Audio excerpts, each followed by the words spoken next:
Alvin, ang sundalo. Credit to the author. 1356-62. Ang mga pangalan po na nandito ay galing sa mga name generator. Kaya kung meron man pagkakatulad sa mga pangalan ng totoong tao o lugar, ito ay tunay na hindi sinasadya. Firms. Sa sandaling kinuha ni Devin ang Seven Treasures Exquisite Pagoda, isang sinaunang boses ang umalangaw-ngaw sa kanyang isipan, na lubos na ikinagulat niya. Sino ka? Agad na naging solemn na ang mukha ni Devin. Ako ang three-legged golden crow, ang pagoda spirit ng Seven Treasures Exquisite Pagoda, umalangaw-ngaw sa kanyang isipan ang sinaunang boses. Pagoda spirit. Nang marinig iyon, agad na lumiwanag ang mga mata ni Devin habang tinitigan niya ang napakagandang maliit na tore sa kanyang kamay. Kaya ito ay tinatawag na Seven Treasures Exquisite Pagoda.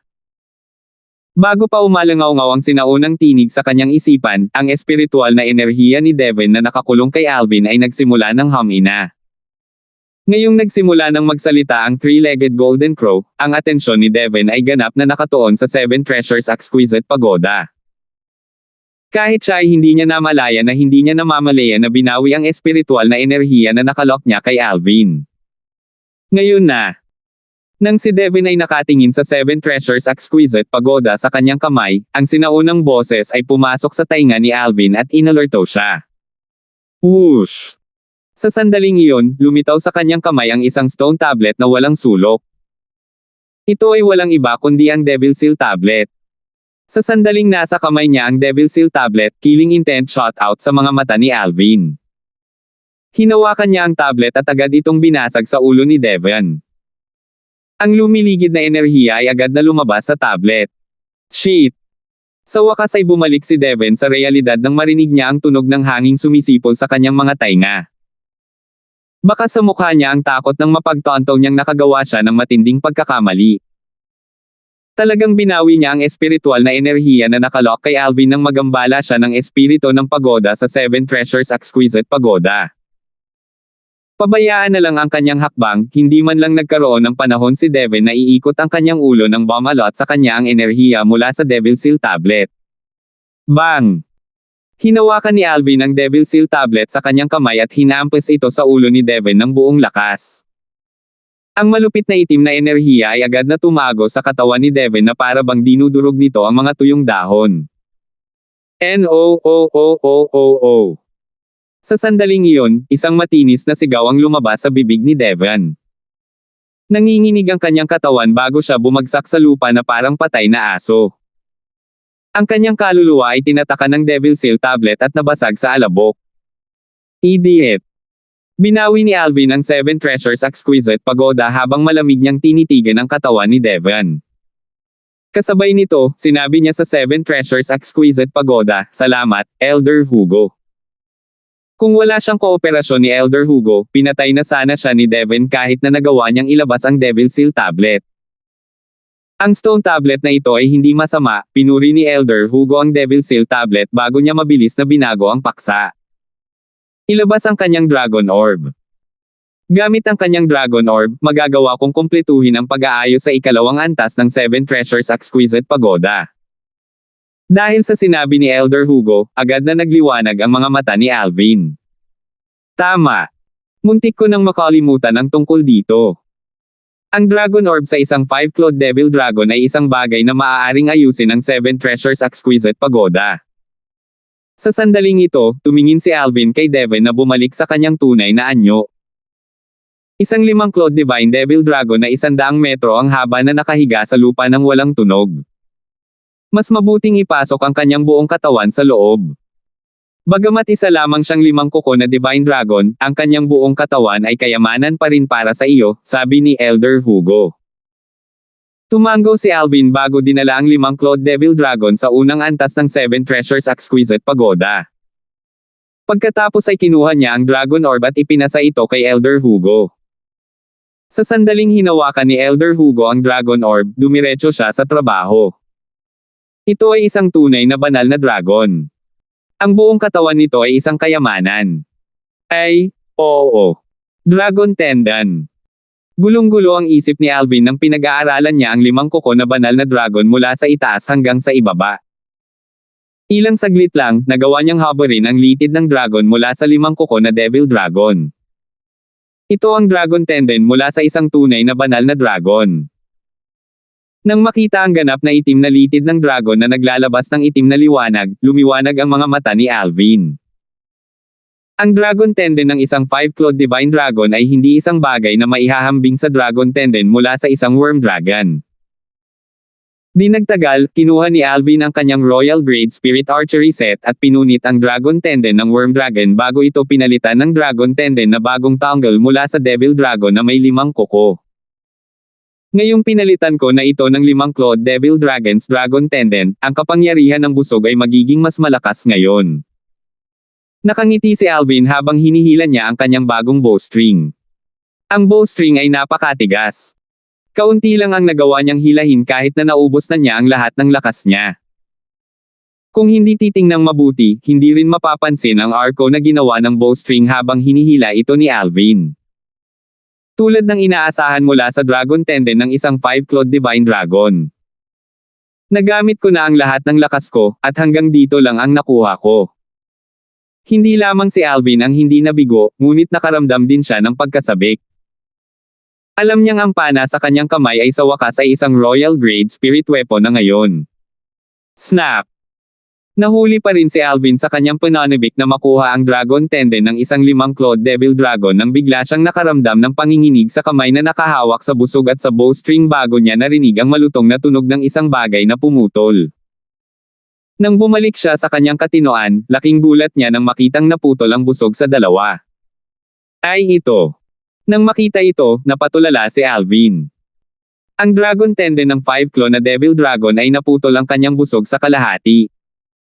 Ang bow na ito ay isang nakakatakot na Royal Grade Spirit Weapon. Ang Royal Grade Spirit Weapon sa Cloud Continent ay katumbas ng Human Rank Mediocre Saint Weapon ng Dao Martial Saint Land. Ang Human Rank Mediocre Saint Weapon ay naputol lang sa kalahati ng 5-clawed Devil Dragon's Dragon Tendon. Sa oras na ito, sa wakas ay nalaman ni Alvin kung gaano katikat ang Dragon Tendon ng 5-clawed Devil Dragon. Mukhang kakailanganin ko ng mas malakas na busog kung gusto kong gamitin ang Dragon Tendon na ito bilang bowstring. Hindi lang sapat ang bow sa Human Rank Mediocre Saint Weapon level, naisip ni Alvin sa kanyang sarili. Boom! Boom! Boom! Nang matamang nakatitig si Alvin sa litid ng dragon na may 5 kuko na Devil Dragon sa kanyang kamay, lumalaki ang kanyang pagkagusto dito, nakaramdam siya ng biglaang panginginig sa ilalim ng kanyang mga paa. Ito ay ang 7 Treasures Exquisite Pagoda. Pakiramdam ko ay isang lindol ang nangyari. Kasabay nito, umalangaw-ngaw ang boses ni Elder Hugo at ginaising si Alvin, bukas na ang ikalawang antas. Lumingon siya para tumingin sa malayo. Si Elder Hugo na nakatayo sa dulo ng hagdan ay sinenyasan siya, at mabilis siyang umakyat sa ikalawang antas ng 7 Treasures Exquisite Pagoda. Naayos na. Nang makita ito, nagliwanag ang mga mata ni Alvin. Ang Dragon Orb ng 5-clawed Devil Dragon ay talagang pambihira, isip-isip ni Alvin habang sinusundan niya si Elder Hugo at matagumpay na umakyat sa ikalawang antas ng 7 Treasures Exquisite Pagoda. Napakayaman ng Heaven and Earth Spirit Energy. Nang dumating si Alvin sa ikalawang antas, naramdaman niya kaagad ang Heaven and Earth Spirit Energy sa hangin sa ikalawang antas ng 7 Treasures Exquisite Pagoda na mas siksik kumpara sa unang palapag. Sila ay nasa ganap na magkakaibang antas. Ang cultivation environment ng ikalawang palapag ng 7 Treasures Exquisite Pagoda ay mas mahusay kaysa sa unang antas. Mas mabagal ang paglipas ng oras dito. Dito, ang 3 araw sa loob ay katumbas ng 1 araw sa labas, paliwanag ni Elder Hugo kay Alvin. Tumango si Alvin. Elder Hugo, nasaan ang Jasper Celestial Sword? Naalala ni Alvin ang Celestial Supreme Treasure na binanggit ni Elder Hugo dati. Ang Celestial Supreme Treasure, Jasper Celestial Sword, ay nakatago sa ikalawang antas ng 7 Treasures Exquisite Pagoda. Pinag-aralan ni Alvin ang paligid. Nakikita niya na ang ikalawang antas ng 7 Treasures Exquisite Pagoda ay mas mahusay kumpara sa unang antas. Hindi lang mga halaman at bulaklak ang naroon, kundi may maluwang na patio rin. May isang pool sa looban, at ang paligid nito ay natatakpan ng damo. Ang damo ay tinutubuan dahil walang tao dito upang mag-asikaso. Whoosh! Nang magpupunit na si Alvin ng damo, napansin niyang nakakilos na si Elder Hugo. Si Elder Hugo ay lumitaw na walang ginagawa habang ang isang nagninangas na pulang ilaw na talem ay tumakas. Matapos moalis ang mapusyaw na talem, patuloy itong lumaki at tumawid sa buong patio, pinuputol ang tinutubuan na damo sa looban. Sa isang iglap lang, tuluyan nang nagbago ang ambience ng courtyard. Samantala, isang standalone stone table ang na-material sa harap ni Alvin. Kanina ay panay ang tagwa ng mesang bato sa damuhan kaya hindi niya napansin ang presensya nito. Yung espada. Ay ito ang Jasper Celestial Sword. Sa isang sulyap lang, nakita ni Alvin ang dalawang bagay na nakalatag sa stone table. Ang isa sa dalawang bagay ay isang nakatabing mahabang espada. Ang hawakan ng espada at ang kaluban ng mahabang espada ay may ordinaryong hitsura. Ginawa nitong ordinaryo din ang espada. Gayunpaman, alam ni Alvin na hindi ito ordinaryong espada. Ito ay malamang na ang Jasper Celestial Sword, ang Celestial Supreme Treasure ng Seven Treasures Exquisite Pagoda. Ito ang Jasper Celestial Sword. Nang lumipad si Alvin upang tumayo sa harap ng mesang bato, ang tunog ni Elder Hugo ay umalangaw-ngaw sa tainga ni Alvin na naging sanhi ng pagkakilos ng kanyang emosyon. Isang ngiti ang lumitaw sa kanyang mukha, at kumikinang ang kanyang mga mata. Nang walang pag-aalinlangan, inabot ni Alvin ang Jasper Celestial Sword. Ito ay isang Celestial Sword. Ngayong mayroon ako nito, sa palagay ko kahit isang tao sa mortal shedding stage ay mahihirapang harangan ang aking pag-atake, diba? Gayunpaman, ang ngiti sa mukha ni Alvin ay nagyelo pagkaraan. Natuklasan niya na hindi niya kayang buhatin ang Jasper Celestial Sword. Walang tunog itong nakahiga sa mesang bato na para bang doon nakaugat. Hindi ito gumalaw kahit isang pulgada. Pagkaraan ng ilang sandali, ang Jasper Celestial Sword ay nanatiling hindi gumagalaw. Wala siyang pagpipilian kundi tanungin si Elder Hugo na nakatayo sa gilid, "Elder Hugo, ano ang nangyayari? Masyadong mahina ang iyong lakas. Natural lang na hindi mo maiangat ang Jasper Celestial Sword," sagot ni Elder Hugo. "Elder Hugo, ibig mong sabihin, napakabigat nitong Jasper Celestial Sword?" Tanong ni Alvin, ang kanyang mga mata ay kasing laki ng mga platito. "Oo." Tumanggaw si Elder Hugo. Sa pagtaas ng kanyang kamay, hinawakan niya ang Jasper Celestial Sword. Sa pagkakataong ito, sa wakas ay gumalaw ang Jasper Celestial Sword. Gayunpaman, gumalaw lang ito ng kaunting pulgada bago ito ibinaba ni Elder Hugo. Nagsimula nang mamuo ang butil ng pawis sa kanyang noo. "Hindi pa ako naging ganito kaina sa buong buhay ko." Malakas na bumantong hininga si Elder Hugo. Siya ang three-legged golden crow, isang variant sa Yan Huangland. Mula nang siya ay isinilang, siya ay pinagkalooban ng banal na lakas na maaaring manakop at makapagpabago sa kalikasan. Sa pamamagitan lamang ng pagbuka ng kanyang mga pakpak, maaari na siyang magpalabas ng apoy na kayang sunugin ang lahat ng bagay sa mundo. Gayunpaman, sa kasalukuyan, hindi man lang niya maiangat ang isang Celestial Sword. Napakabigat nitong espada. Hanggang kailan ako maghihintay bago ko ito magamit? Ngumiti si Alvin ng mapait. Mayroong Celestial Supreme Treasure sa harap niya, ngunit hindi niya ito magagamit. Sa sandaling ito, tanging si Alvin lamang ang nakakaunawa sa kanyang sariling damdamin. Matapos huminga ng malalim, at ubiling inalis ni Alvin ang kanyang mga mata mula sa Jasper Celestial Sword at inilipat ang kanyang tingin sa isa pang bagay sa tabi ng Jasper Celestial Sword. Nang makita niya ang item na ito, agad na lumiwanag ang kanyang mga mata. Bow! Ang bagay na lumitaw sa harap ng mga mata ni Alvin ay isang busog. Isa itong malabong busog na walang tali. Ang busog ay may 10 dents, at ang hitsura nito ay parang basura. Gayunpaman, alam ni Alvin na ang busog na ito ay hindi isang ordinaryong bagay kung ito ay ilalagay sa tabi ng Jasper Celestial Sword. 1357. Nang walang pag-aalinlangan, inabot ni Alvin ang isang kamay upang iangat ang busog. Dahil naranasan na niya ang nakaraang karanasan, sa pagkakataong ito, ginamit niya ang lahat ng lakas niya para diretsyong buhatin ito. Gayunpaman, kahit na siya ay ganap na naibigay ang kanyang lakas, ito ay mahirap pa rin para sa kanya. Sa kabila ng pag-angat ng busog, nahihirapan pa rin siyang gamitin ito ayon sa gusto niya.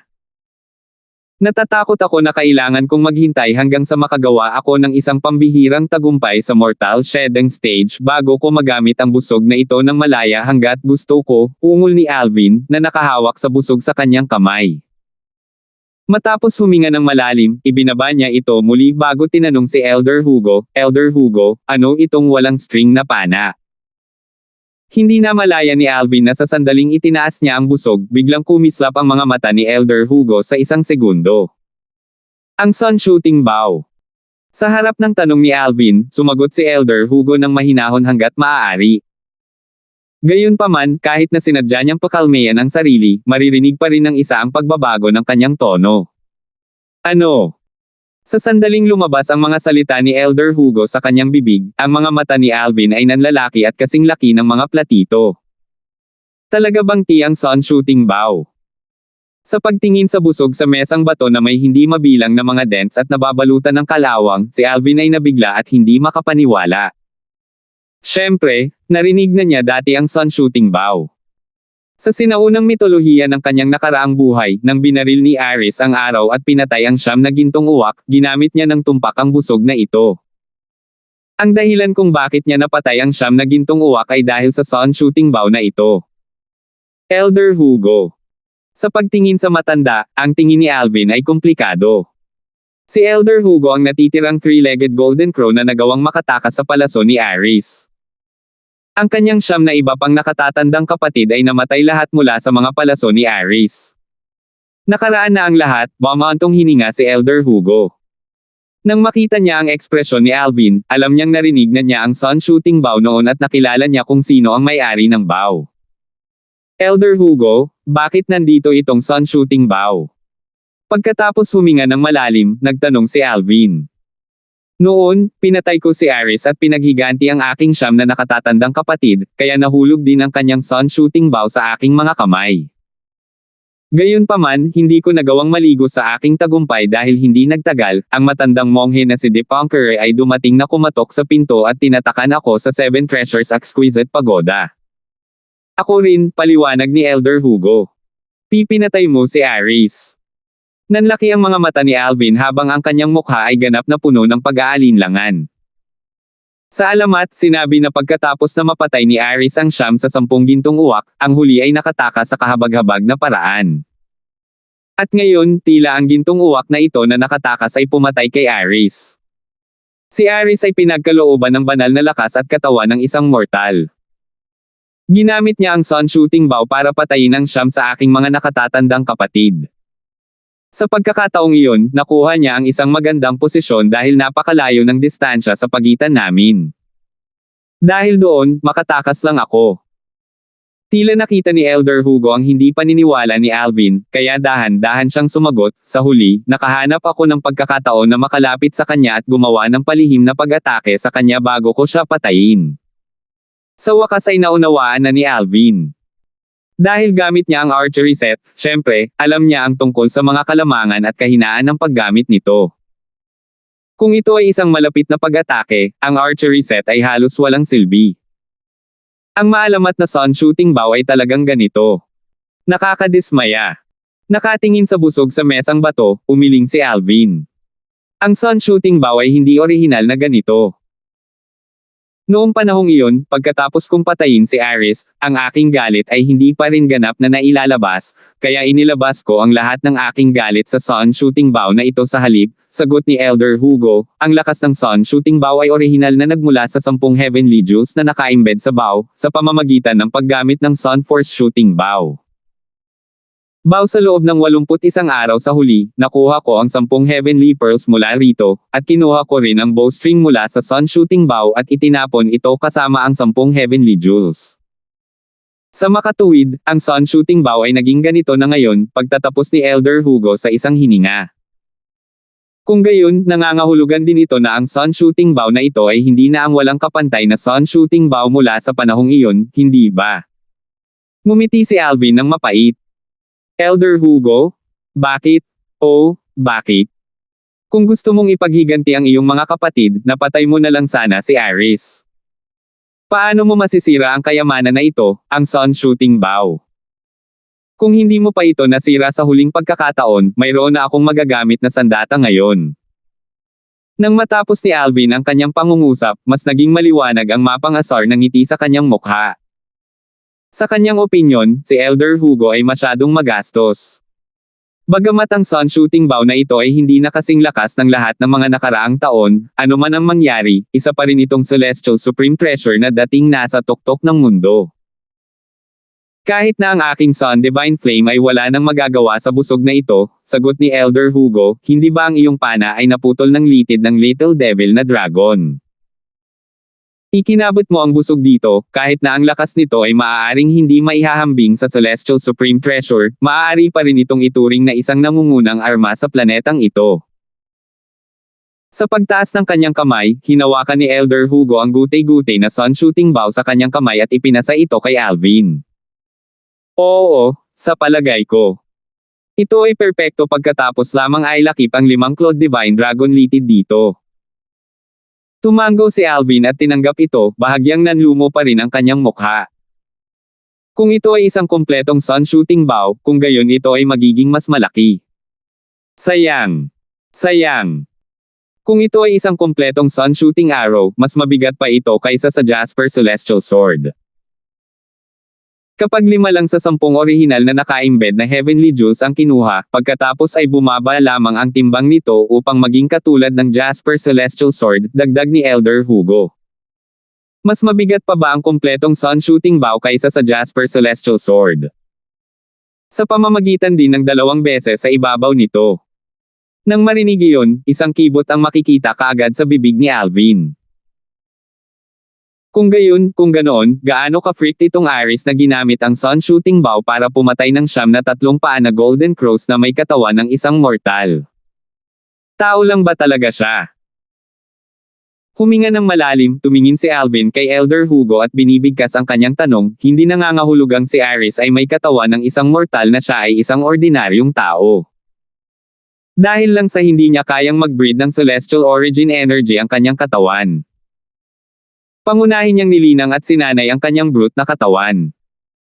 Kahit na siya ay walang laman, lahat ng tao ay kayang makipaglaban sa kanya sa Celestial, ipinaliwanag. Oh, nakikita ko. Sa wakas ay naunawaan na ni Alvin. Ito ay hindi nakakagulat. At narito, iniisip niya kung paano talaga kayang iangat ng isang ordinaryong tao ang isang kumpletong Sun Shooting Bow na 2 beses na mas mabigat kaysa sa Jasper Celestial Sword. Sandali.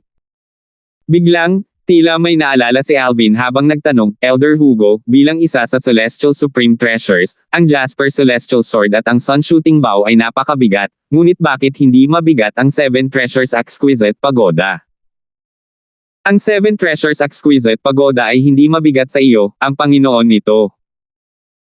Kung hindi ka pa kinilala ng 7 Treasures Exquisite Pagoda bilang Panginoon nito, hindi mo rin ito magagawang itaas, sagot ni Elder Hugo. Pero, hindi ba't dinala ng halimaw sa dagat ang 7 Treasures Exquisite Pagoda habang naglilibot? Tanong ni Alvin na may pag-uusisa. Ang 7 Treasures Exquisite Pagoda ay orihinal na nasa kamay ng isang halimaw sa dagat na malalim sa karagatan na hindi kalayuan sa Half Moon Island. Ayon sa 3 Vice Island Masters ng Half Moon Island, palagi itong dinadala ng Sea Monster. Iyon ay dahil ayaw kong manatili lang sa isang lugar kasama ang 7 Treasures Exquisite Pagoda, kaya na-control ko na lang ang bigat nito, paliwanag ni Elder Hugo, kung tutuusin, ako pa rin ang Pagoda Spirit ng 7 Treasures Exquisite Pagoda. Kahit na hindi ako magkakaroon ng anumang epekto sa desisyon nito sa pagpili ng master nito, kaya ako pa rin kontrolin ang bigat nito. Nakikita ko. Matapos ipaliwanag ni Elder Hugo sa kanya, ang kalituhan ni Alvin ay sa wakas ay nalutas na pansamantala. Sa kasong ito, mas nababagay sa akin itong hindi kumpletong Sun Shooting Bow, Sa pagtingin sa nabulok na Sun Shooting Bow na nilamon ng kalawang, isang napakatalino ng ngiti ang sumilay sa mukha ni Alvin.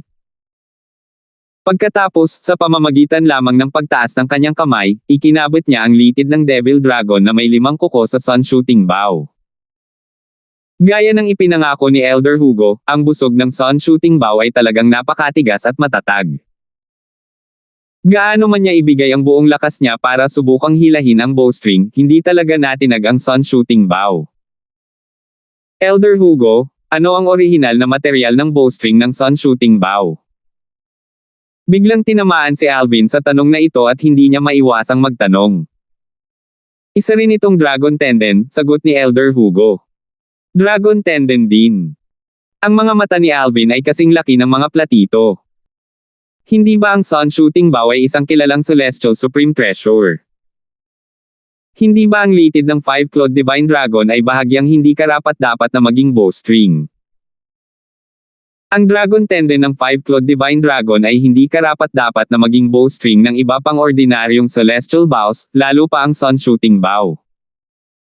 Ang string ng Sun Shooting Bow ay ginawa mula sa 9-clawed Winged Dragon, paliwanag ni Elder Hugo. May pakpak na dragon na may 9 na kuko. Nang marinig iyon, kitang-kita ang pagkalito sa mukha ni Alvin. Ano yon? Divine Dragon din ba yon? Ang 9-clawed Winged Dragon ay kilala rin bilang 9-clawed Divine Dragon, mitiyag ang paliwanag ni Elder Hugo. The 9-clawed Divine Dragon. Nanliit sandali ang mga mata ni Alvin. Talaga bang umiral ito sa mundong ito? Akala ko ang 5-clawed Divine Dragon na ang pinakakilalang dragon sa Dragon Clan. Hindi ako makapaniwala na mayroon ding 9-clawed Divine Dragon. Ang 5-clawed Divine Dragon ay maaaring ituring na pinaka-prominent sa mga planetang tulad nito o sa Yanhuang Planet, patuloy ni Elder Hugo. Sa oras na magkaroon ka ng lakas para makaalis sa planetang ito, malalaman mo na hindi lang ang 9-clawed Divine Dragon sa universo na ito. Mayroon pang ang iba't ibang 6-clawed, 7-clawed, at 7-clawed. Tumango si Alvin. Ang pinakamalaking target niya ngayon ay bumalik sa Earth, at kung gusto niyang gawin iyon, kailangan niyang umalis sa planetang ito. Sa makatuwid, ang kanyang target ay umalis din sa planetang ito. Habang nakatingin sa Sun Shooting Bow sa kanyang kamay, bumulong si Alvin, sa aking kasalukuyang lakas, malayo pa ako para magamit ang Sun Shooting Bow na ito ng libre hanggat gusto ko. Sa oras na nakagawa na ako ng tagumpay sa Mortal Shedding Stage, dapat ay handa na ito. Sa sandaling iyon, siya ay lubhang sabik na gumawa ng isang pambihirang tagumpay sa Mortal Shedding Stage. Nagtataka ako kung kailan sa wakas magsasama ang aking profundity sa aking katawan at tutulungan ako sa pagbubukas ng Saint Vein. Kung gaano karaming Saint Veins ang mabubuksan niya kapag naabot na niya ang Mortal Shedding Stage, puno ng pag-asa ang puso ni Alvin. Umaasa sa parehong 9th level Emperor Stage Fused Profundities at Sword Profundities, naniniwala siya na ang bilang ng mga Saint Veins na bubuksan niya ay hindi hihigit sa Nympha. Gayunpaman, hindi ako makapag-cultivate ngayon. Siguradong hinahanap pa rin ako ni Nympha. Sa sandaling naisip niya ito, sinenyasan niya ang Elder Fire at nang may nagmamadaling puso, umalis siya sa 7 Treasures Exquisite Pagoda. Itinaas ang kanyang kamay, hinawakan ni Alvin ang 7 Treasures Exquisite Pagoda na kasing laki ng butil ng alikabok sa kanyang kamay. Sa kasamaang palad, ang espasyo sa loob ng 7 Treasures Exquisite Pagoda ay hindi pa rin matatag bago ang ika-4 na antas ay naayos. Kung hindi, kahit na makatagpo ako ng anumang makapangyarihang halimaw, maaari pa rin akong magtago sa loob nito upang makatakas mula sa gulo, habang inihagis niya ang 7 Treasures Exquisite Pagoda na bahagyang pinalaki sa kanyang mga tainga, si Alvin ay napabuntong hininga sa sarili. 1358. Sandali. Biglang, ang isip ni Alvin ay natama ng isang kirot ng realisasyon at kaagad siyang tumawag sa 7 Treasures Exquisite Pagoda. Elder Hugo, hindi mo ba sinabi na bilang isang kilalang Celestial Supreme Treasure, ang 7 Treasures Exquisite Pagoda ay may bawal na enerhiya? Kung pasukin ko ito at uurong ako. Kung hindi, hindi rin ako itatapon. Sa tagal ng tibok ng puso, biglang naalala ito ni Alvin. Bago maayos ang ika-4 na antas ng 7 Treasures Exquisite Pagoda, ang espasyo sa loob ay hindi man lang manginig kapag lumipas ang hangin, paliwanag ni Elder Hugo nang marinig ang tanong ni Alvin. Bukod sa akin, anumang iba pang nabubuhay na bagay sa loob ay itatapon sa oras na iyon, at kasama ka rito, ang may-ari ng pagoda. Sa sandaling puso ni Alvin ang tugon ni Elder Hugo, muling lumubog ang kanyang nasisiyahang puso. Alam niyang nag-o-overthink siya. Nagtataka ako kung nasaan ako ngayon. Sa ngayon, malamang na hinahanap pa rin ako ni Nympha sa buong lugar. Si Alvin ay umakyat sa langit at iniwan ang maliit na isla sa ibaba. Nagpapadyak siya sa hangin, patuloy niyang pinagmamasdan ang kanyang paligid. Ang eksenang pumasok sa kanyang paningin ay isang malawak na karagatan na umaabot hanggang sa nakikita ng kanyang mga mata. Hindi niya matukoy ang kanyang direksyon. Gaano ako kaswerte kung kasama ko ang Earth Compass mula sa nakaraan kong buhay.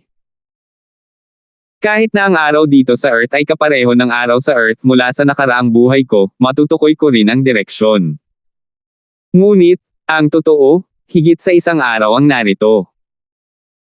Sa panahon ngayon, may dalawa pang araw na sumisikat mula sa magkaibang direksyon, bumaantong hininga siya bago humingi ng solusyon kay Elder Hugo. Ilang saglit, umikot lang siya para maghanap. Ito ang direksyon kung gayon. Matapos matukoy ni Alvin ang isang direksyon, mabilis siyang lumipad palabas, ngunit kahit na nakabiyahe na siya ng buong buwan ng buong bilis, wala pa rin siyang makitang anumang lupain, kahit na isang bahagyang mas malaking isla.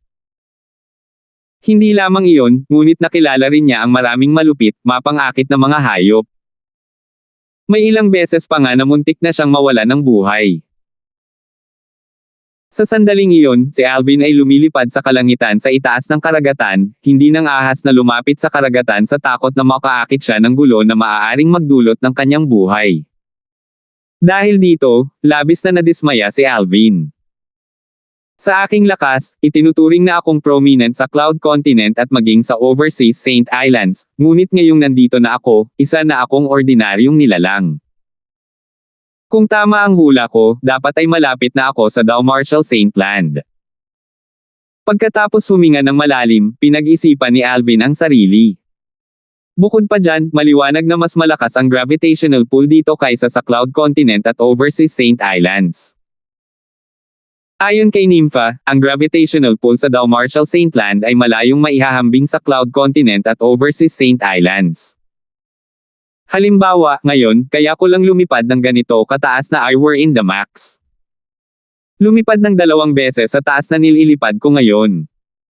Umiling sa kawalan ng pag-asa, si Alvin ay patuloy na lumipad pasulong. Nawala na siya sa direksyon at ang tanging magagawa niya ngayon ay ipagpatuloy ang kanyang paglalakbay hanggang sa unahan. May isla sa harap. Pagkatapos ng isa pang 2 linggo, agad na nagningning ang mga mata ni Alvin nang sa wakas ay nakakita siya ng isang isla. Ito ay isang maliit, nag-iisang isla sa walang hangganang dagat.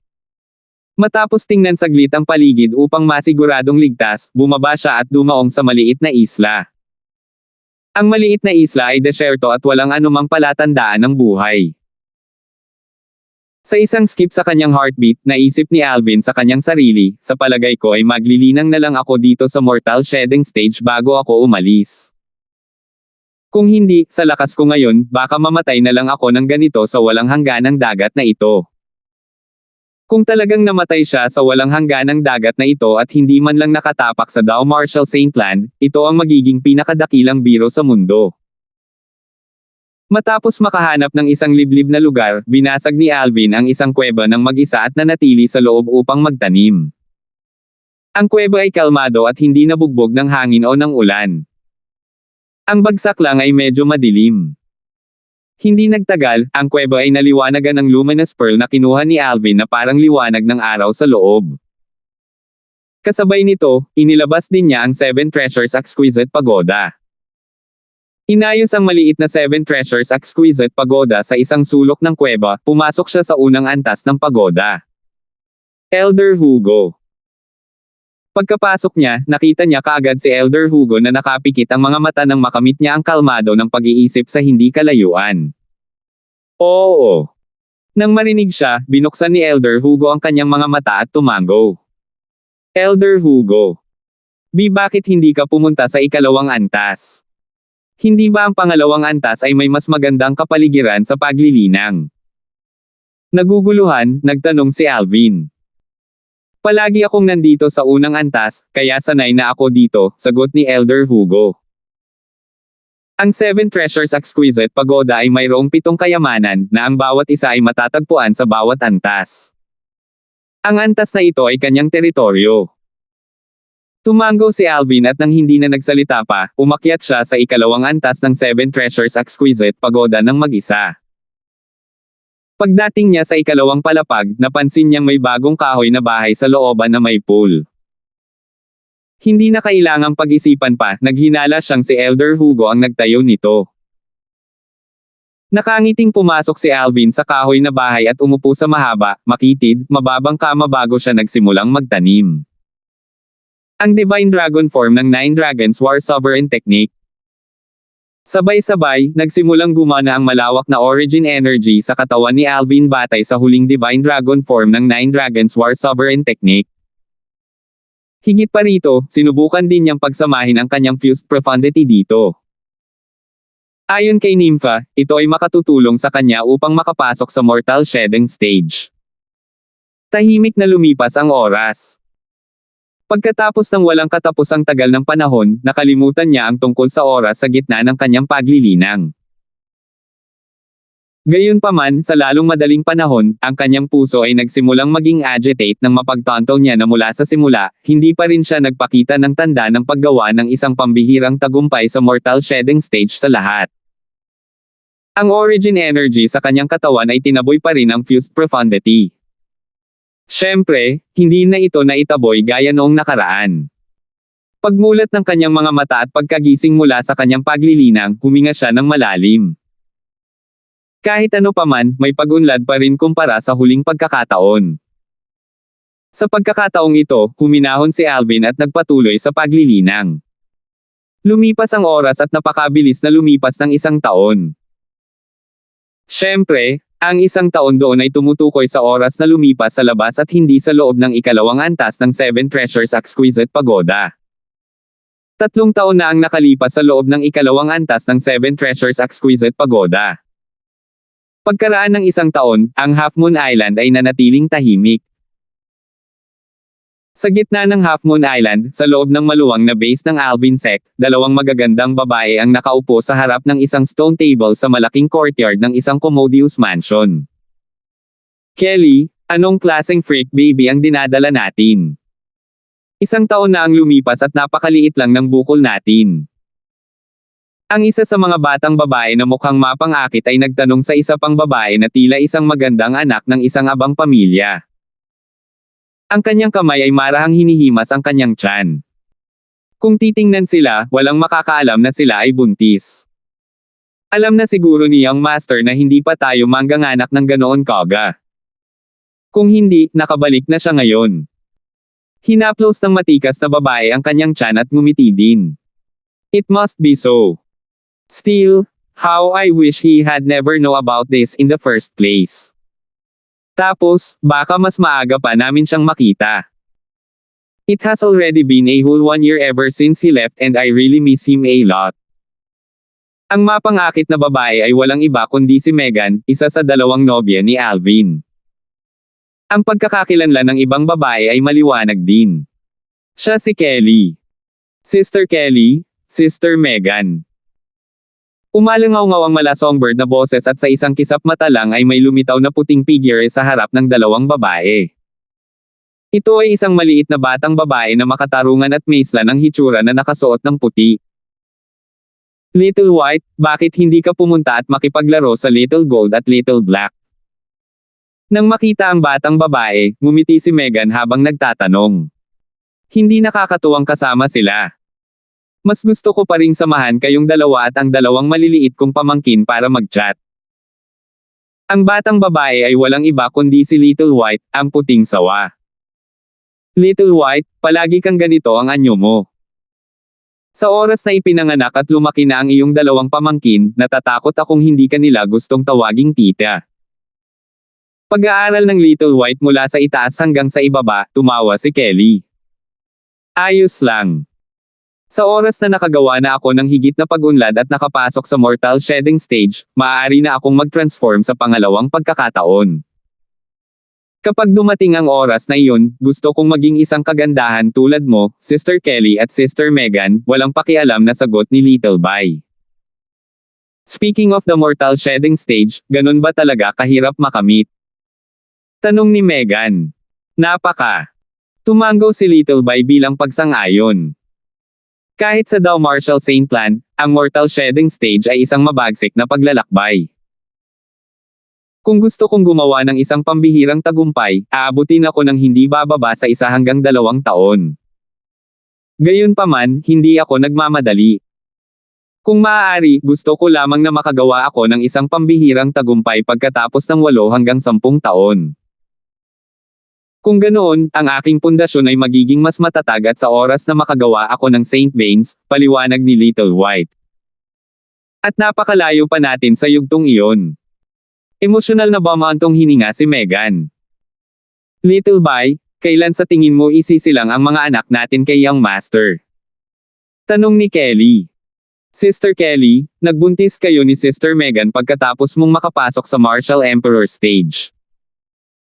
Sa oras na iyon, si brother ay nasa tuktok na ng Marshall Emperor stage. Pagkaraan ng ilang sandali, nagpatuloy si Little Bai, ang mga batang isinilang mula sa inyong pagkakaisa ay kailangang maghintay ng hindi bababa sa 3 hanggang 5 taon bago sila maisilang, na hindi tumatanggap ng posibilidad ng maagang panganganak. Sana babalik si Scoundrel sa tamang panahon, bulong ni Megan, ang kanyang kaakit-akit na mukha ay puno ng pananabik. Talagang babalik si Young Master sa tamang panahon, kumpiyansa na sabi ni Kelly. Siya ay may lubos na bulag na paniniwala na si Alvin ay tiyak na babalik bago ipanganak ang kanyang anak upang samahan siya at salubungin ang bagong buhay sa mundong ito. Hinaplos ang bahagyang bukol ng kanyang tiyan, na puno ng masayang ngiti ang mukha ni Kelly. Sa hilaga ng Half Moon Island, sa gitna ng dagat. 3 figure na nagmula sa 3 magkakaibang direksyon ay mabilis na nagtipon. Hindi mo pa rin siya mahanap. Ang dalagitan na nakasuot ng dilaw ay napapagod sa kanyang paglalakbay. Mukhang mas mature ang mukha niya ngayon at pagod na pagod. Young Miss, it's already been a year. Kung mahahanap natin siya, matagal na natin siyang nakita, buntong hininga ng isa sa 2 heavy-set middle-aged na lalaki. Tama, binibining, tumango rin ang isa pang lalaki. Nang tingnan niya ang dalagitang nakadilaw, medyo nag-iingat siya. Si kapatid na Alvin ay dapat na buhay pa. Siya ay dapat. Ang teenager na babae ay walang iba kundi si Nympha. Mula nang mawala si Alvin 1 taon na ang nakalilipas, nagdala siya ng 2 lalaki upang hanapin ang bakas niya ng walang pagpipigil. Gayunpaman, 1 taon na ang lumipas at wala pa rin siyang palatandaan. 1359. Young Miss, kung nabubuhay pa siya, malamang na bumalik siya sa Half Moon Island para hintayin ka, sabi ng isa sa mga nasa katanghaliang gulang na lalaki. Babalik ako para tingnan ang Half Moon Island. Habang kumislap ang kinang sa mga mata ni Nympha, tumalikod siya at sumabog patungo sa Half Moon Island na parang kanyan. Gayunpaman, nang dumating siya sa Half Moon Island, ang sagot na nakuha niya ay maliwanag. Si Alvin ay hindi kailanman nakabalik sa loob ng 1 taon o higit pa. Pag-hover sa itaas ng hangin sa Half Moon Island, makikita sa kanyang mukha ang pag-aakusa sa sarili. Lahat ng ito ay dahil sa akin. Kung hindi ako naging matigas ang ulo at tumanggi na isama sina Jazz at Shin, wala talagang mangyayari kay Brother Alvin.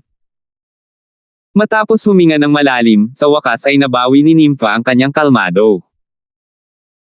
Mas mabuting huwag muna akong magpakita ng sarili ko pansamantala, baka mag-alala lahat sina Sister Kelly, Sister Megan, at Little White. Sa huli, hindi nagpakilala si Nympha. Jazz, Shin, balik tayo.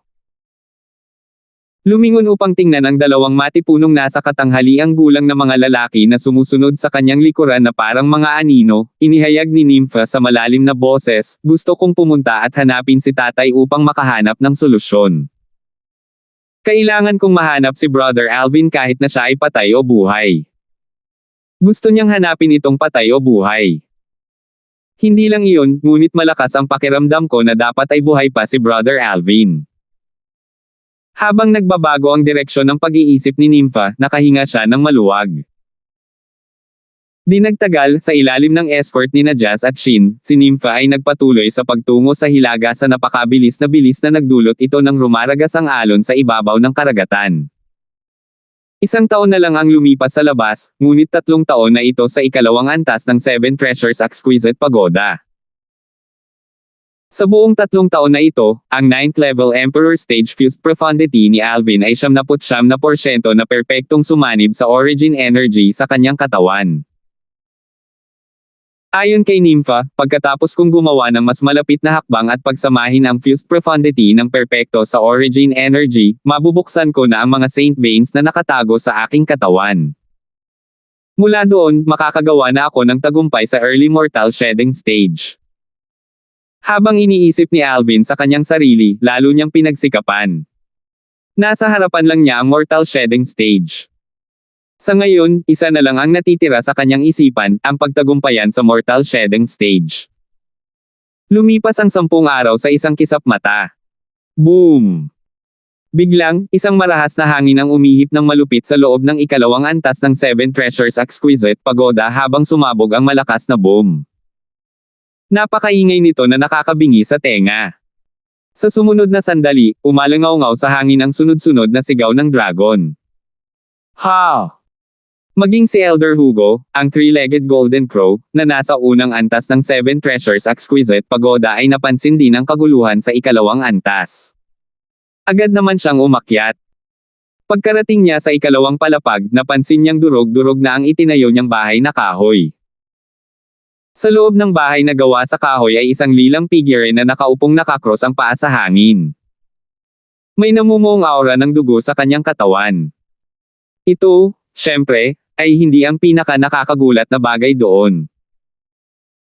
Ang pinaka hindi inaasahang bagay ay ang ilusyon ng siyam na mga silhouette ng Divine Dragon sa itaas ng lilang figure. Silang lahat ay 9-clawed Divine Dragons.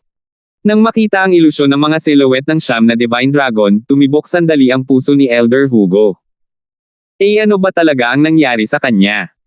Bakit kaya niyang tumawag ng siyam na dragon para sumama sa kanya, at higit pa doon, lahat sila ay 9-clawed Divine Dragons. Kahit na si Elder Hugo ay nabuhay ng mahabang panahon, ito pa rin ang unang pagkakataon niyang makakita ng ganitong kababalaghan. Ano ba, hindi pa niya narinig ang tungkol sa ganoong bagay. Gayunpaman, bagamat hindi pa niya nakita o narinig ang gayong kababalaghan, naramdaman din niya na ito ay isang pambihirang kababalaghan sa langit at lupa. Napagtanto niya na ang lalaking ito ay tiyak na napakatangi. Hindi nagtagal, napansin ni Elder Hugo na pagkatapos sumigaw ng malakas ang ilusyon ng siyam na mga Divine Dragon na silhouette, sila ay nagbago upang maging siyam na sinag na bumaril sa katawan ni Alvin bago mawala.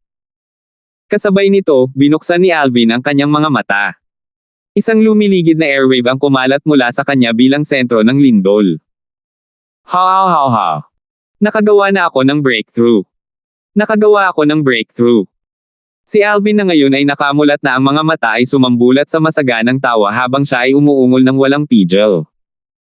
15 Saint Veins. Ito ay talagang 15 Saint Veins. Iyan ay isang buong 5 Saint Veins na higit pa sa Nympha. Sa sandaling iyon, nang makapasok siya sa mortal shedding stage, napagtanto niyang nabuksan na niya ang 15 Saint Veins. Sandali. Biglang napansin ni Alvin ang isang problema. Hindi ba 81 Saint Veins lang ang kabuuan? Nakapagbukas na ako ng 15 Saint Veins ngayon na nasa early mortal shedding stage pa lang ako. Tama, kapag naabot ko na ang intermediate mortal shedding stage, dapat ay mabubuksan ko na ang 16 na Saint Veins at least. At pagkatapos, ito ay magiging at least 17 Saint Veins at the Mastery Mortal Shedding isang stage, at the Mastery Mortal Shedding stage at panghuli, kahit 19 sa Paramount Mortal Shedding stage ang lahat ng ito ay pinagsama-sama ay magiging 85 Saint Veins. Ang mga mata ni Alvin ay kasing laki ng mga platito.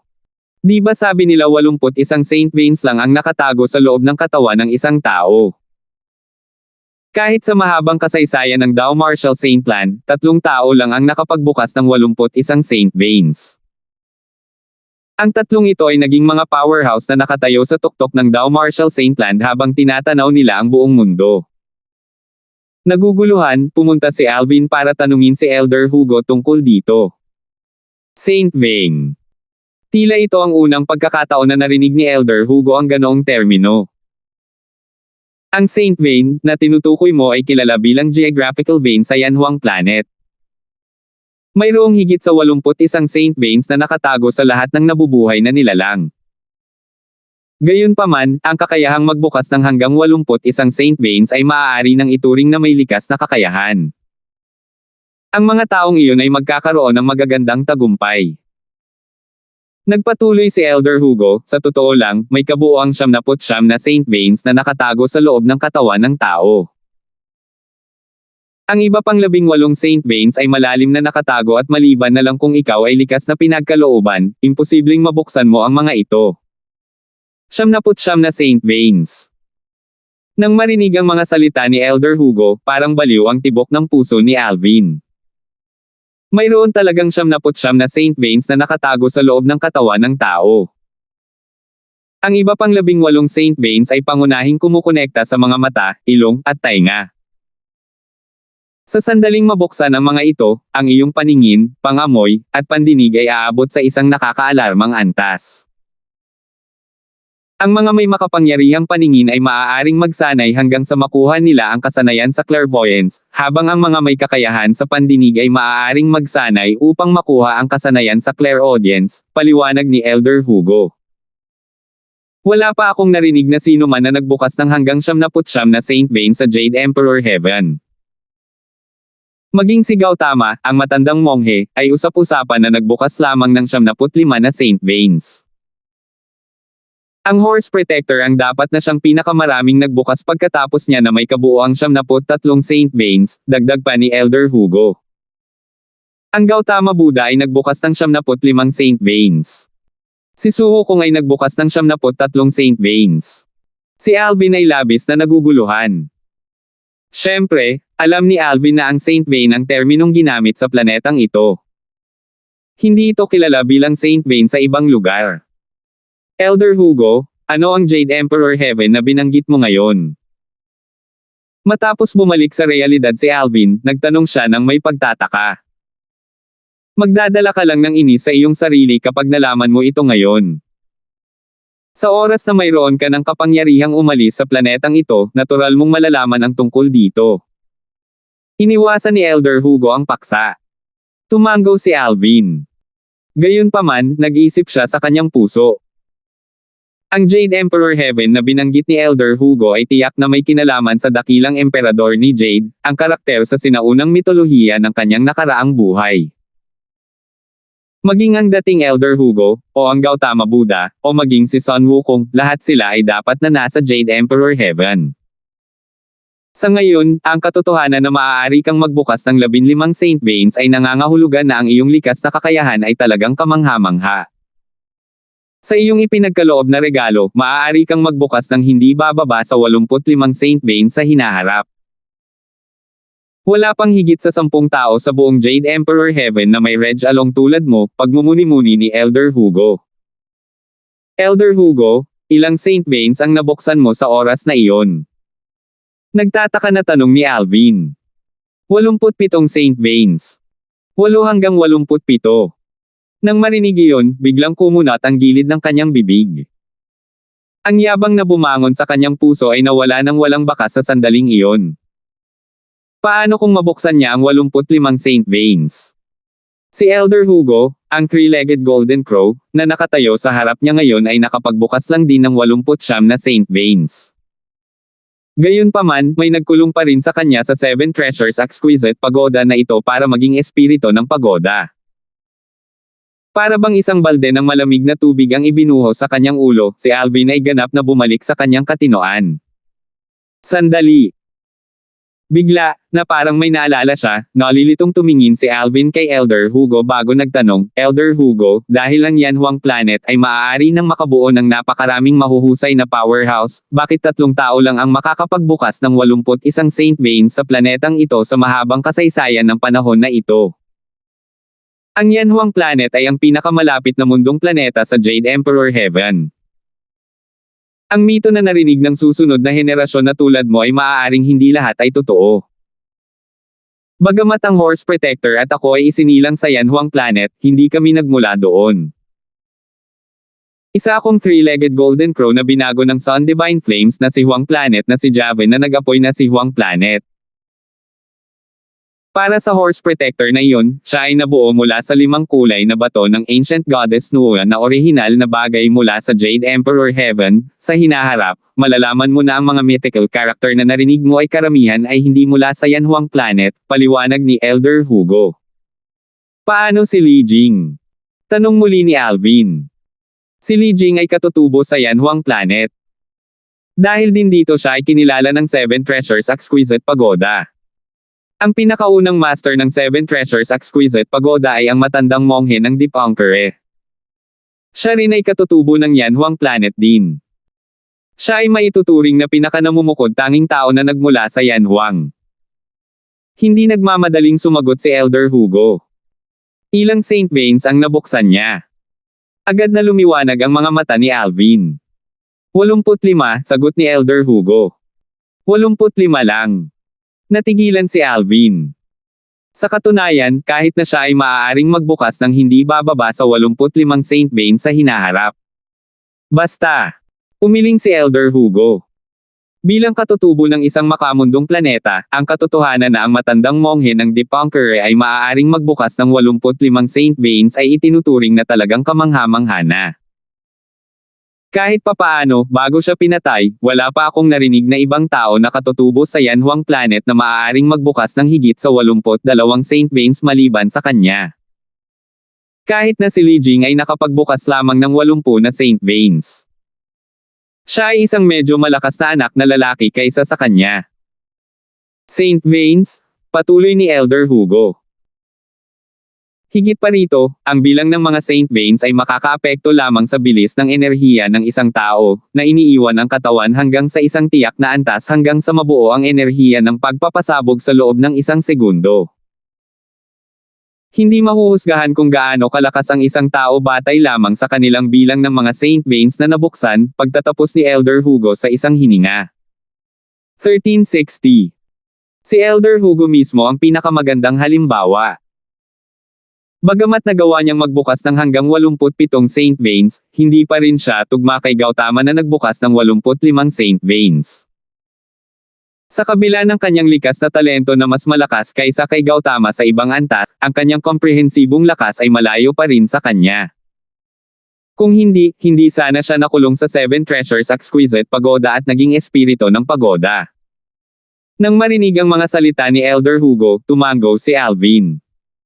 Matagal na niyang narinig ang tungkol dito kay Nympha. Maliban sa Saint Veins, marami pa ring aspeto na maaaring makaapekto sa lakas ng isang tao. Kaya, lumalabas na karamihan sa mga karakter mula sa sinaunang mitolohiya sa aking nakaraang buhay ay hindi nagmula sa Earth. Sa oras na iyon, napagtanto din ni Alvin na 50% lamang ng sinaunang mitolohiya mula sa kanyang nakaraang buhay ang mapagkakatiwalaan niya dahil ang kalahati ay halos gawa-gawa lamang ng mga susunod na henerasyon. Sa sandaling iyon, hindi na malaya ni Alvin na ang titig na tinitignan siya ni Elder Hugo ngayon ay ibang-iba sa dati. May isa pang bagay na hindi niya sinabi kay Alvin. Hindi niya sinabi sa kanya na kahit ang Gautama Buddha, na nagbukas ng 85 Saint Veins noon, ay nakapagbukas lamang ng 13 Saint Veins noong una niyang sinimulan ang mga ito. Malayo na siya sa pagiging katumbas ng kasalukuyang bersyon ng Alvin ngayon. Ang dahilan kung bakit hindi niya ito sinabi ng malakas ay dahil nag-aalala siya na si Alvin ay magiging masyadong mapagmataas. Hindi nagtagal, bumalik si Elder Hugo sa unang antas ng Seven Treasures Exquisite Pagoda.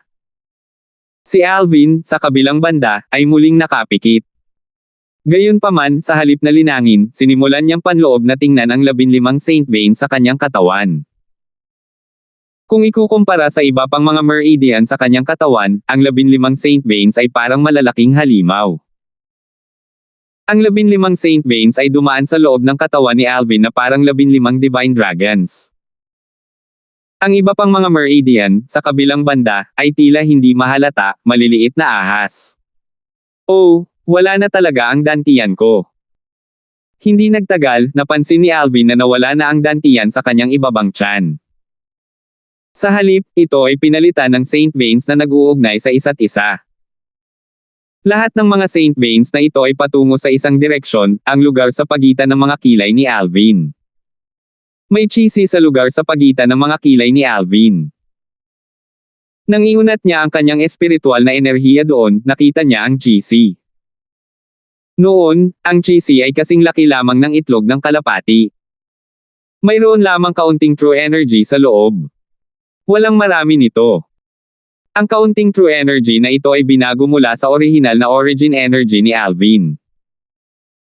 Bagamat ito ay hindi mahalata, ang lakas nito ay malayong maihahambing sa dating origin energy sa katawan ni Alvin pagdating sa kapangyarihan. Ang true energy ay isang enerhiya na nasa ibang antas. Ang operating pathway ng Nine Dragons War Sovereign Technique ay talagang napilitang sumailalim sa pagbabago. Hindi ito ang Divine Dragon 4, di ba? Hindi nagtagal, napansin ni Alvin na ang kanyang diskarte ay sumailalim sa pagbabago tulad ng sinabi sa kanya ni Nympha. Ipinaalam sa kanya ni Nympha na kapag ang isang martial o Dao cultivator ay nagbago na sa mortal shedding stage, ang kanyang mga diskarte, higit pa o mas kaunti, ay sasailalim din sa pagbabago. Matapos huminga ng malalim, nagsimulang mag-cultivate si Alvin. Sa sandaling iyon, ang Heaven and Earth Spirit Energy sa ikalawang antas ng Seven Treasures Exquisite Pagoda ay walang tigil na bumulwak sa kanyang katawan kasama ang 15 Saint Veins batay sa cultivation method ng Nine Dragons War Sovereign Technique. Pagkatapos mag-cultivate ng isang linggo, ang Heaven and Earth Spirit Energy ay nagbago rin at naging True Energy at sumanib sa kanyang chi. Ang dami ng True Energy sa kanyang chi ay lumaki ng kaunti sa isang hindi gaanong paraan. Gayunpaman, si Alvin ay hindi nagmamadali. Sa patuloy na paglilinang, sinipsip niya ang tunay na enerhiya sa ikalawang antas ng Seven Treasures Exquisite Pagoda na walang tigil at pinagsanib ito sa kanyang katawan para matransform niya ito sa true energy na angkop para sa kanyang sariling gamit. Ayon kay Nympha, makaka-advance lang ako sa susunod na level sa oras na ang true energy sa aking chi ay ganap na mapuno. Pamilyar si Alvin sa mortal shedding stage dahil kay Nympha. Si Alvin na nakatutok sa paglilinang ay biglang napagtanto na ang Heaven at Earth Spirit Energy ay sumanib sa kanyang katawan at pinaandar habang ito ay umiikot sa kanyang 15 Saint Veins, mayroong isang bahid ng mabilis na kakaibang enerhiya na biglang lumitaw sa paligid ng Heaven at Earth Spirit Energy. Noong una, hindi pa rin ito napansin ni Alvin, ngunit ngayon na napansin niya ito, sa mas malapit na pagsisiyasat, nagulat siya nang matuklasan niyang tila may 9 na bahid ng kakaibang enerhiya na ito. Sila ay tila 9 na Divine Dragon na umiikot sa paligid ng Heaven and Earth Spirit Energy. Pagkatapos lamang magsanib ang Heaven and Earth Spirit Energy sa kanyang chi na sa wakas ay nawala ang 9 na Divine Dragon na ito. Mukhang ito ang tunay na pagbabago ng Nine Dragons War Sovereign Technique, naisip ni Alvin sa kanyang sarili. Ito ay dapat ang ika-10 anyo ng Nine Dragons War Sovereign Technique. Ang ika-9 na anyo, ang Divine Dragon Form, ay hindi na ang huling anyo. Ano ang dapat kong tawag sa ika-10 anyo na ito? Ang Nine Dragons War Sovereign Technique ay naiwan ng Rebirth Martial Emperor kay Alvin. Sa alaala ng Rebirth Martial Emperor, mayroon lamang 9 na anyo sa Nine Dragons War Sovereign Technique na ang Divine Dragon Form ang huling anyo. Gayunpaman, noon pa man, nakagawa si Alvin ng isang pambihirang tagumpay sa mortal shedding stage. Para sa kadahilanang iyon, ang Nine Dragons War Sovereign Technique ay sumailalim sa mga pagbabago. Ang mental cultivation method na kanyang inaalagaan ay hindi na ang Divine Dragon Form. Paano kung tawagin ko na lang itong Nine Dragons Form? Sa matinding kirot sa kanyang puso, lalo pang natuwa si Alvin sa pangalan habang pinag-iisipan at bininyagan niya ang ika-10 anyo ng Nine Dragons War Sovereign Technique. Ang Nine Dragons Form. True Energy.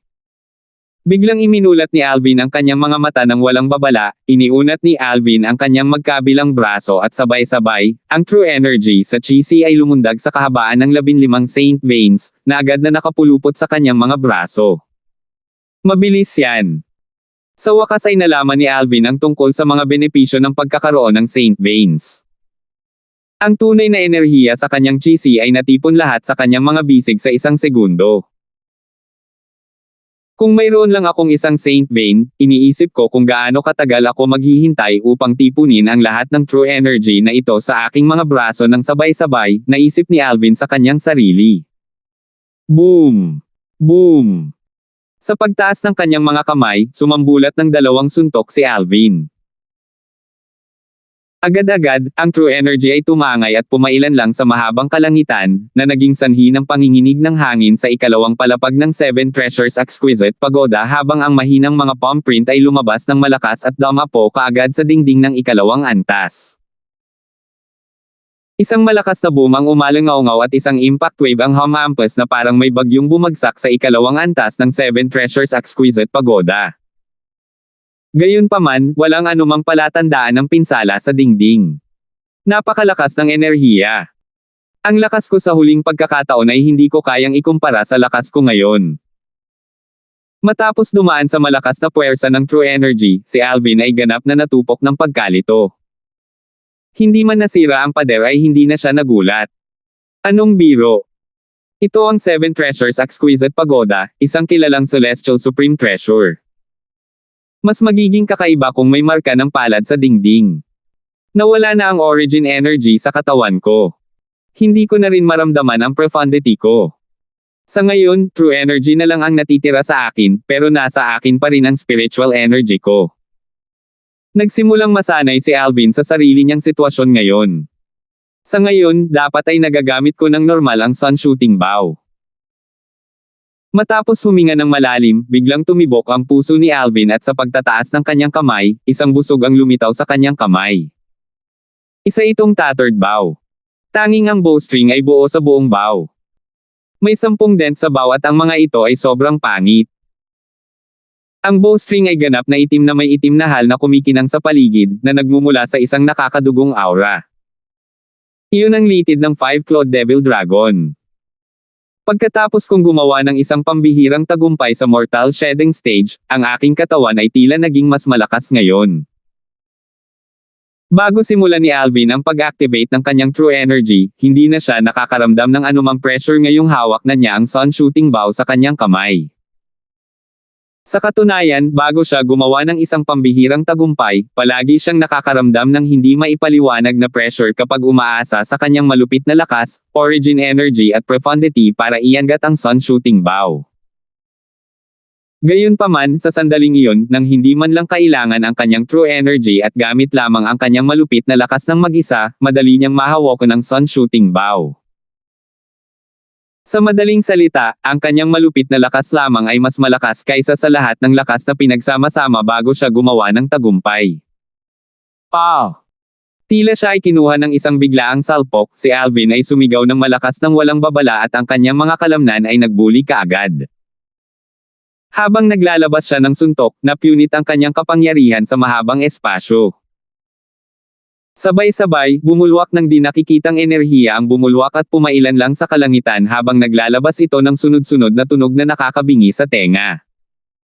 Sa huli, ang invisible na enerhiya ay dumapo sa dingding at nagdulot ng napakalaking impact wave. Ito ba ang malakas? Nagulat si Alvin.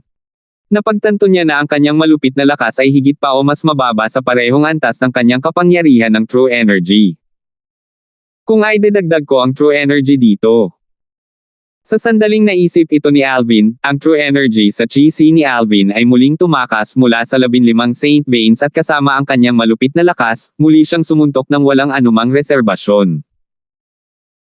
Sa pagkakataong ito, ang tanging narinig niya ay sipol ng kanyang tenga na sinundan ng malakas na pagsabog. Ang tunay na enerhiya ay tumangay kasama ang kanyang malupit na lakas sa napakabilis na halos hindi niya ito mahuli sa kanyang mata. Whoosh! Whoosh! Kasabay nito, ang mga bumubulusok ng napakalaking bagyo ay tumalbog sa mga dingding at naging sanhi ng pag-alis ng damit sa katawan ni Alvin. Nakakabaliw iyan. Sa aking kasalukuyang lakas, maaari akong manalo kahit nakalabanan ko ang isang martial o Dao cultivator na nasa intermediate mortal shedding stage. Matapos maranasan ang buong bagong antas ng lakas sa kanyang katawan, si Alvin ay nagsimulang mapuno ng mga emosyon. Gusto niyang makahanap ng 7 hanggang 8 martial o Dao cultivators na nasa early or intermediate mortal shedding stage para lumaban. Ngayong nakagawa na ako ng isang pambihirang tagumpay, mayroon akong kaunting lakas para protektahan ang aking sarili. Hindi naman ako pwedeng manatili dito sa lahat ng oras, kaya sa palagay ko, oras na para umalis ako. Habang nagbabago ang kanyang pag-iisip, umalis si Alvin sa ikalawang antas ng Seven Treasures Exquisite Pagoda at bumalik sa kuweba. Elder Hugo, gaano katagal na akong naglilinang? Kinuha ni Alvin ang Seven Treasures Exquisite Pagoda at nagtanong. 3 taon, sagot ni Elder Hugo. Ano? 3 taon. Agad na nanliit ang mga mata ni Alvin habang napuno ng kalituhan ang kanyang mukha. 3 taon na ang lumipas. I wonder kung ipinanganak na ba ang 2 anak ko o hindi pa. Damn it. Kailangan kong bumalik sa Half Moon Island. Ayaw niyang sirain ang pangako niya. Dahil nangako na siya na babalik siya kapag mangganganak na ang 2 babae, siguradong babalik siya. Walang makakapidyo sa kanya. 3 taon ka na sa ikalawang antas ng Seven Treasures Exquisite Pagoda, nakatumbas lamang ng 1 taon sa labas, dagdag ni Elder Hugo. Sa sandaling lumabas ang mga salita ni Elder Hugo sa kanyang bibig, isang balde ng tubig na yelo ang tila bumuho sa ulo ni Alvin. Buong-buo na siyang bumalik sa realidad. Elder Hugo. Bakit hindi mo sinabi sa akin na ang tinutukoy mo ay ang tagal ng panahon sa ikalawang antas ng Seven Treasures Exquisite Pagoda kanina? Natigilan si Alvin. Ngayon pa lang, una niyang naisip na 3 taon na ang lumipas sa labas, na nagbigay sa kanya ng sindik ng kanyang buhay. Kung tutuusin, hindi man lang niya alam kung saang direksyon papunta sa bahay. 1 taon na lang ang lumipas sa labas. Dagdag pa sa oras na ginugol ko sa paglalakbay, dapat 1 taon at higit pa. Ayos pa rin iyon. Ayos pa rin iyon. Maagang araw pa naman para sa due date ni na Kelly at Little Megan.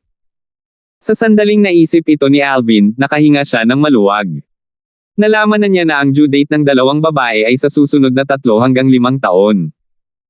Ngayong alam niyang mahigit 1 taon pa lang, hindi na siya nagmamadali.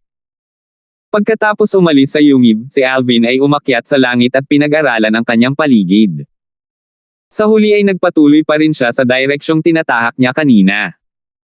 Sa pagkakataong ito, kung magpapatuloy siya patungo sa ibang direksyon, ang buong paglalakbay na kanyang nilakbay noon ay magiging walang kabuluhan. 1361. Habang siya ay patuloy na tumungo, naramdaman ni Alvin na lumalakas ang gravitational pull.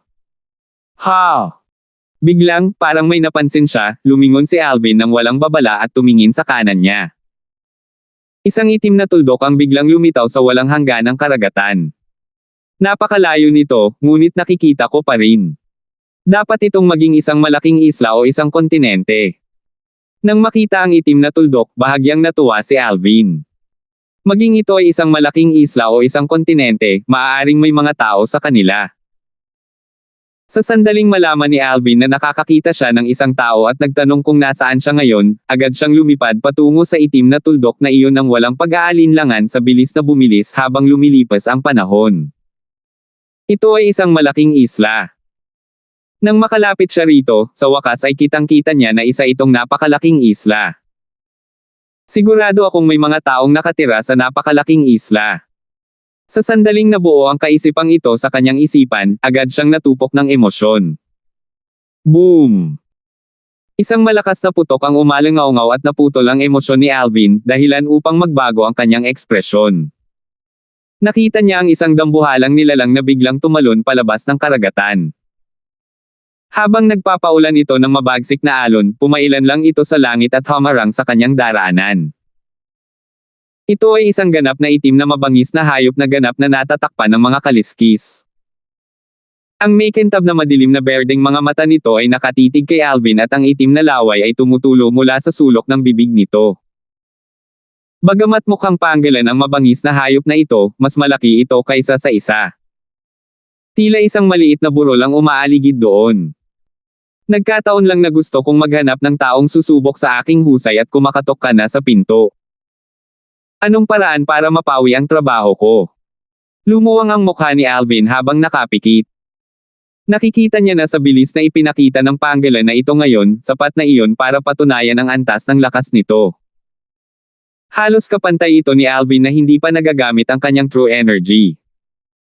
Ito ay isang mabangis na hayop sa early mortal shedding stage. Nalaman ni Alvin ang ilang mga pangunahing bagay tungkol sa mga demonyong hayop mula kay Nympha, kaya hindi siya nagulat na makatagpo siya ng isa sa kanyang paglalakbay.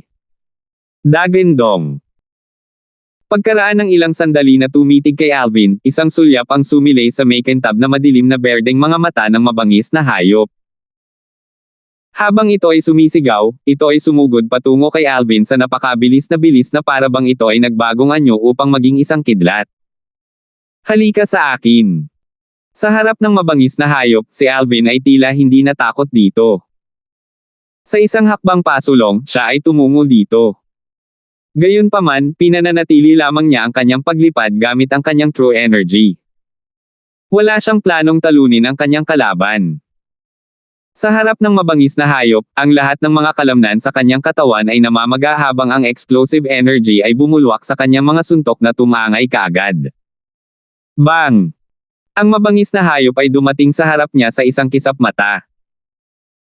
Sinuntok ni Alvin ang kanyang ulo at kasabay ng pag-ugong ng isang malakas na kalabog, siya ay napabalik sa lakas. Kung tungkol sa mabangis na hayop, pinalipad ito ng ilang dosenang metro bago tuluyang tumigil. Napakalakas ng depensa. Hindi katakatakang sinabi ni Nympha na ang depensa ng isang mabangis na hayop ay maihahambing sa kalahati ng angka ng dragon, isip ni Alvin. Pero sayang naman at naabutan mo ako. Ang katawan ko ay napino ng enerhiya ng 7 Treasures Exquisite Pagoda noon, kaya mas malakas ako kaysa sa 5 Clawed Divine Dragon. Sa harap ng mabangis na hayop na kakaibang sumigaw at muling sumugod sa kanya, ang mga tingin ni Alvin ay naging mas malamig habang siya ay sumugod pasulong na tila siya ay isang cannonball. Boom! Siya ay bumaril at sumama sa mabangis na hayop. Boom! Boom! Sa harap ng mga alon ng true energy na patuloy na bumubulwak mula sa bibig ng mabangis na hayop, tuloy-tuloy na sinuntok ni Alvin ang kanyang kamao, na nabasag ang mga alon ng true energy sa mga piraso. Sa tuwing binabasag niya ang true energy waves, lubusan siyang nababad sa isang nakabubusog at nasisiyahang pakiramdam. Dagendong. Ang mabangis na hayop ay sumigaw muli sa isang matalas na boses. Parang may mga pagbabago sa tono kumpara sa dati. Ha! Ang kakaibang sigaw na kanyang pinakawalan ay nagdulot kaagad ng pagkabalisa sa gulugod ni Alvin. Di nagtagal, nagsimulang maunawaan ni Alvin kung bakit siya nakaramdam ng hindi mapakali. Tinatawag ng mabangis na hayop ang mga kaibigan nito. Ang ibabaw ng karagatan na nakapalibot sa kanila ay nagsimulang maging magulong bilang ang nagngangalit na mga alon ay nagsimulang mag-set off. Sa bawat oras na ang mga alon ay tumataas, ito ay sinusundan ng isang malaking itim na silhwete na bumaril at dumating sa kalangitan. Boom! Boom! Boom! Kasabay ng serye ng malalakas na tunog na umaalingaw-ngaw mula sa ibabaw ng karagatan ng dagat, higit sa 100 mabangis na hayop na magkapareho ang hitsura sa bawat isa ay lumitaw sa paligid ni Alvin. Ang mga halimaw na ito ay eksaktong magkapareho sa malapanggilan na nilalang ngayon. Napatingin si Alvin sa kanyang paligid, nakita ni Alvin ang daan-daang makintab na madilim na berdeng mga mata na nakatingin sa kanya. Lahat sila ay mga mabangis na hayop sa early mortal shedding stage. Napakabuting bata mo. Hindi mo ako kayang talunin, kaya tumawag ka ng napakaraming backup. Sa pagtingin sa unang mabangis na hayop na natalo niya ngayon, natatawa si Alvin habang pinapagalitan siya. Gayunpaman, maliwanag na ang mabangis na hayop na kulang sa katalinuhan ay hindi siya naiintindihan. Sa halip, nagpatuloy itong tumanggo sa mga mabangis na hayop at tumanggo rin sila bilang tugon. Kung mayroon lamang 8 hanggang 10 sa mga mababangis na hayop na ito, hindi matatakot sa kanila si Alvin. Gayunpaman, sa higit sa 100 sa kanila, walang pagpipilian si Alvin kundi maging mas maingat kapag lalaban sa kanila. Kaya naman, agad niyang inilabas ang kanyang sun shooting bow at ang palaso na lagi niyang dala.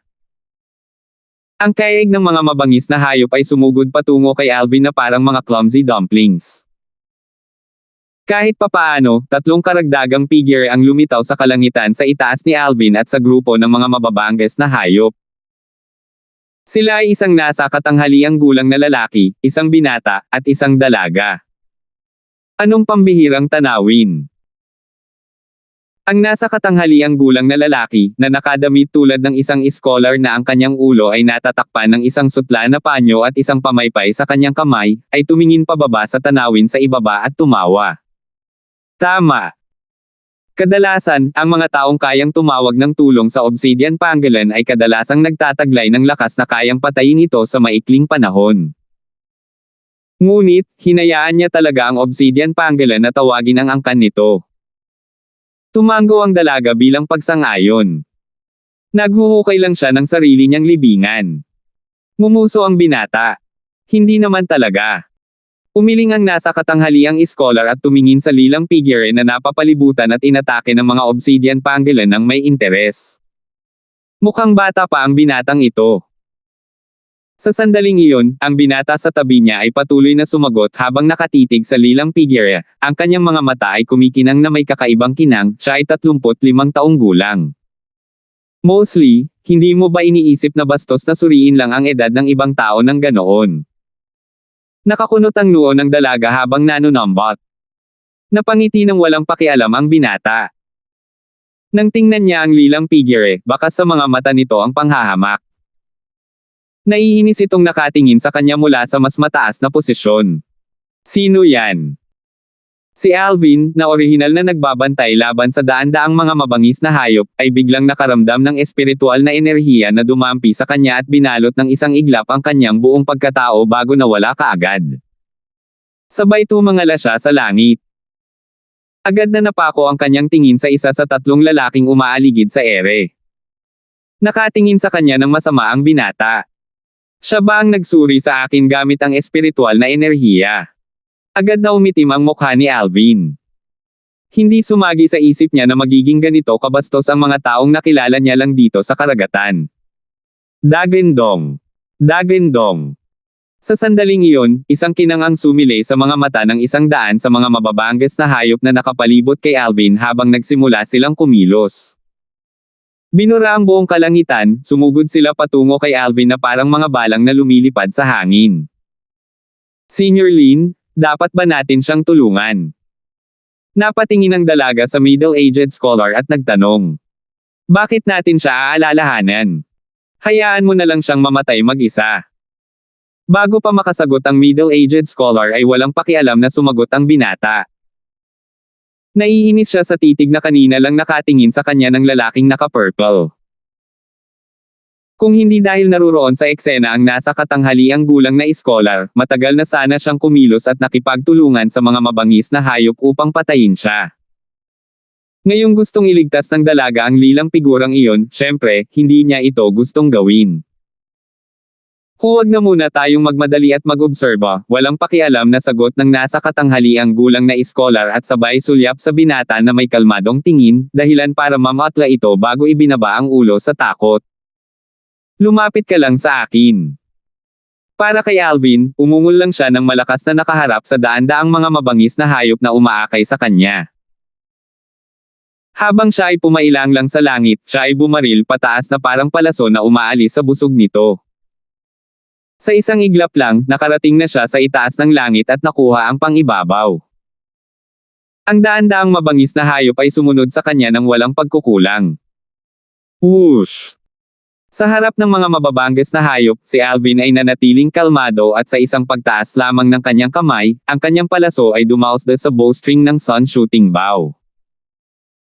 Bagamat ngayon ay bumuti ng husto ang kanyang lakas, nagawa pa rin niyang hilahin ang bowstring ng ilang sentimetro. Isang bahagyang curve ang makikita sa bowstring habang hinihila niya ito. Ni hindi niya kayang hilahin ng buo ang kanyang pana at naglakas loob pa rin siyang labanan ang daan-daang Obsidian Pangolin na iyon. Masyado niyang na-overestimated ang kanyang lakas. Mostly, ang binata, ay sumirit sa pagmamataas. Itong busog. Bahagyang kumunat ang noo ng dalaga sa pagtataka, agad na nagningning ang mga mata ng nasa edad na scholar. Nakikita niya na ang sun shooting bow sa kamay ni Alvin ay hindi isang ordinaryong bow. Creak! Habang umalangaw-ngaw sa hangin ang isang nakakapigil na dumadagendong na tunog, ang arrow sa kamay ni Alvin ay umalis sa kanyang kamay at naglakbay hanggang sa abot tanaw. Sa isang kisap mata, bumaba ang araw at naging arrow ray na pumawi sa buong kalangitan. Bumagsak ng husto tulad ng isang meteor shower, hindi nagtagal ay binalot ng sinag ang kawan ng mga mababanges na hayop. Aerolite shower. Ang teknik na ginawa ni Alvin ay ang aerolite shower ng colossal aerolite arrow.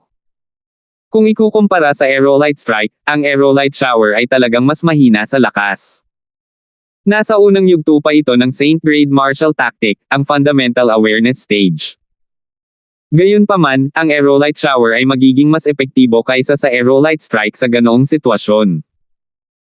Bukod pa riyan, maliban sa ganap na pagpapakawalan ng kanyang malupit na lakas, inubos din ni Alvin ang lahat ng kanyang buong true energy sa kanyang cheesy sa kanyang shot na ito. Ito ang unang pagkakataon na nailabas niya ang lahat ng kanyang lakas sa isang labanan mula noong siya ay gumawa ng isang pambihirang tagumpay sa Mortal Shedding Stage early stage. Whoosh! Whoosh! Whoosh! Nabura ng sinag ng palaso ang langit nang bumagsak ito. Parang isang meteor shower lang ang nangyari. Ang mga mabangis na hayop na iyon, sa kabilang banda, ay nilamon din ng meteor shower. Thud! Thud! Thud! Kasabay ng sunod-sunod na mahinang tunog, higit sa kalahati ng mabangis na kawan ng hayop ang natusok ang kanilang mga makaliskis na baluti at agad silang namatay. Sa isang putok lamang ng kanyang palaso, nagawa niyang pumatay ng halos 100 sa mga mababangges na hayop. Kahit na mayroon pa ring maliit na bilang na hindi pa namamatay, nasisiyahan na si Alvin sa ganoong sitwasyon. Isang malawak na ngisi ang sumilay sa kanyang mukha. Makapangyarihan yan. Isang kislap ang sumilay sa mga mata ng dalaga. Nalilito, ang titig na tiningnan niya kay Alvin ay ganap na iba ngayon. Hindi masama. Nakangiting tumango ang nasa katanghaliang gulang na iskolar. Nang makita si Alvin na nagpapakitang gilas, seryoso ang mukha ni Mosley na parang kamamatay lang ng kanyang mga magulang. Matapos patayin ng halos 100 mabangis na hayop, ang lahat ng mga patay na bangkay ay nahulog sa karagatan at muling nagdulot ng sunod-sunod na nagngangalit na alon.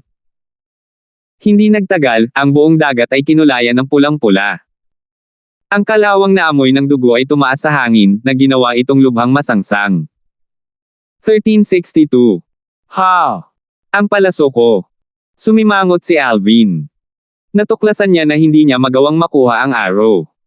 Parang nabigo ang inscription formation. Huwag mong sabihin sa akin na ito ay dahil sa gravitational pull dito. Ito lang ang naiisip na paliwanag ni Alvin sa ngayon. Dati, narinig niya mula kay Nympha na ang magnetic field ay iba sa Dow Marshall Saintland dahil sa hindi pangkaraniwang gravitational pull nito. Dahil dito, maraming inscription formation ang mabibigo sa Dow Marshall Saintland. Kung alam ko lang ito ng mas maaga, hinabol ko na sana ang palaso. Ang bilis ng arrow na pinalabas ng aerolite shower ay mas mabagal pa kaysa sa body and arrow synchronization ko. Nakaramdam ng kaunting panghihinayang si Alvin. Ikaw na ngayon. Mabilis na lumipat ang tingin ni Alvin patungo sa 30 sa natitirang mabangis na hayop. Hindi nagtagal ay sumilay ang masamang ngiti sa gilid ng kanyang bibig. Whoosh! Whoosh! Whoosh! Matapos ibuhos ni Alvin ang isa pang round ng kanyang aerolite shower, ang natitirang 30 sa mga mabangis na hayop na halos nakalusot sa naunang pag-atake ay napatay lahat. Wala ni isa man lang naiwan. Pag-synchronize ng body at arrow. Habang bumabagsak ang palaso na parang ulan, itinaas ni Alvin ang kanyang kamay at nagpaputok ng isa pang palaso. Pinatibay niya ang arrow na ito gamit ang kanyang true energy. Sa sandaling iputok ang palaso, humakbang siya dito at mabilis na hinabol. Nang ilang pulgada na lang ang layo niya sa ibabaw ng karagatan, matagumpay niyang nahawakan ang palaso na ipinutok niya kanina at nakuha iyon. Boom! Boom! Boom! Nang aalis na si Alvin matapos kunin ang kanyang palaso, ang karagatan sa ibaba ng kanyang mga paa ay biglang nagbuga ng kakaibang ingay. Sa susunod na sandali, ang karagatan sa ibaba niya ay nagsimulang magalit. Umalis ka na! Ang dugo ng obsidian pangolin ang umaakit sa iba pang mabangis na hayop. Isang kaaya-ayang boses ang pumasok sa tainga ni Alvin at binalaan siya sa sandaling ito. Si Alvin ay likas na itinaas ang kanyang ulo at natuklasan na ang taong nagbabala sa kanya ay ang kabataang babae sa grupo ng 3 tao na umaaligid sa kalangitan. Walang pag-aalinlangan, tinapakan niya ang kanyang mga paa at pumailang-lang sa langit. Gayunpaman, napakabagal pa rin niya. Boom! Boom! Boom! Habang umalangaw-ngaw ang isang malakas na ingay sa hangin, ang ibabaw ng karagatan ay nagngangalit sa mga alon, at ilang naglalakihang figure ang lumitaw sa paligid ni Alvin. Bumungad sa kanya ang takot habang pinagmamasdan ang paligid. Natuklasan niya na napapaligiran siya ng maraming iba't ibang mabangis na hayop. Ang unang 3 mabangis na hayop na lumitaw ay nagparamdam sa kanya na walang magawa. Nakakakilabot na mabilis ang kanilang bilis, halos doble ang bilis nila kaysa sa kanya. Kailangang nasa mastery stage sila ng mortal shedding stage. Damn it! Nataman ako ng matigas na bato. Malungkot ang mukha ni Alvin. Kumpiyansa siyang makakapatay siya ng mabangis na hayop sa intermediate stage ng mortal shedding stage sa tulong ng kanyang sun shooting bow. Gayunpaman, ang pagkakaiba sa pagitan niya at ng mga mabangis na hayop sa mastery stage ng mortal shedding stage ay napakalaki. Kahit na ginamit niya ang kanyang sun shooting bow, hindi pa rin ito magagawang tulay ang agwat sa pagitan nila. Gayunpaman, si Alvin ay hindi isang tao na uupo lang at maghihintay na dumating ang kamatayan para sa kanya. Sa harap ng 3 mababanges na hayop sa mastery stage ng mortal shedding stage na naniningil sa kanya, nanatili siyang kalmado at itinoon ang kanyang atensyon sa isa sa mga hayop. Samantala, ang kanyang true energy ay sumibol mula sa kanyang chi kasama ang kanyang 15 Saint Veins at inabot ang kanyang mga kamay sa isang kisap lang ng mata. Sa isang pagtaas lamang ng kanyang kamay, ang malupit na lakas ni Alvin ay sumabog. Sa kanyang true energy, nagawa niyang hilahin ng kaunti ang bowstring ng sun shooting bow bago niya binitawan ang arrow. Arrow light strike. Ang palaso na ipinutok ay agad na nawala sa manipis na hangin. Nang muli itong lumitaw, naka-embed na ito sa isa sa mata ng mabangis na hayop, nabubulag ito. DUMUNGONG. Ang mabangis na hayop na nabulag sa isang mata ni Alvin ay umungal ng baliw. Ang bilis nito ay tumaas, at nakarating ito bago si Alvin kaagad pagkatapos. Damn it! Si Alvin ay natakot. Ang kanyang palaso ay nakatusok sa mata ng mabangis na hayop, at hindi niya ito mabawi. Sa sandaling ito, maaari lamang niyang patatagin ang kanyang true energy sa isang arrow at isagawa ang body and arrow synchronization para makaiwas sa direktang pag-atake ng mabangis na hayop. Gayunpaman, minamaliit niya ang mabangis na hayop. DUMUNGONG. Halos sa sandaling iyon nang humakbang si Alvin sa kanyang palaso at lumipad palabas, isang nakakabinging dagindong ang sumabog sa kanyang tainga. Ang sumunod na nangyari ay isang itim na figure na tila hamarang sa buong kalangitan. Tunog ng kamatayan. Sa sandaling napagtanto ni Alvin na siya ay sinusundan, agad niyang ibinato ang nag-iisang short-range na offensive technique sa Colossal Aerolite Arrow, ang Sound of Death. Ang bowstring ng sun shooting bow, ang dragon tendon ng 5-clawed devil dragon, ay nanginig habang ang mga light blades ng true energy ay tumangay at dumiretso sa mabangis na hayop. Gayunpaman, ang true energy light blades ay nakapag-iwan lamang ng mga marka na hindi malalim o mababaw sa mabangis na hayop. Bukod dito, nagsilbi lamang itong mas lalong galit sa mabangis na hayop. Parang hindi ito titigil hanggat hindi nito napatay si Alvin. Huwag mong sabihin sa akin na ako, si Alvin, ay mamamatay dito nang hindi man lang nakakatapak sa Dao Marshall Saint Land. Si Alvin ay natakot. Tumakas sa 7 Treasures Exquisite Pagoda. Ang boses ni Elder Hal ay umalangaw-ngaw sa mga tainga ni Alvin sa sandaling ito. Dahil sa marahas na lindol sa espasyo sa loob ng 7 Treasures Exquisite Pagoda, si Elder Hal na nasa loob ng 7 Treasures Exquisite Pagoda ay lumabas upang tingnan ang sitwasyon ni Alvin. Mabilis niyang pinaalalahanan si Alvin nang makita niyang malapit na siyang patayin. Escape into the 7 Treasures Exquisite Pagoda. Akala ko ba hindi stable ang space sa loob ng 7 Treasures Exquisite Pagoda bago maayos ang 4th level, at papalipad ako palabas. Nagulat si Alvin sa sinabi ni Elder Hal. Gayunpaman, nang walang anumang maingat na pagsasaalang-alang, pumasok siya sa Seven Treasures Exquisite Pagoda na may isang pag-iisip lamang sa kanyang isipan.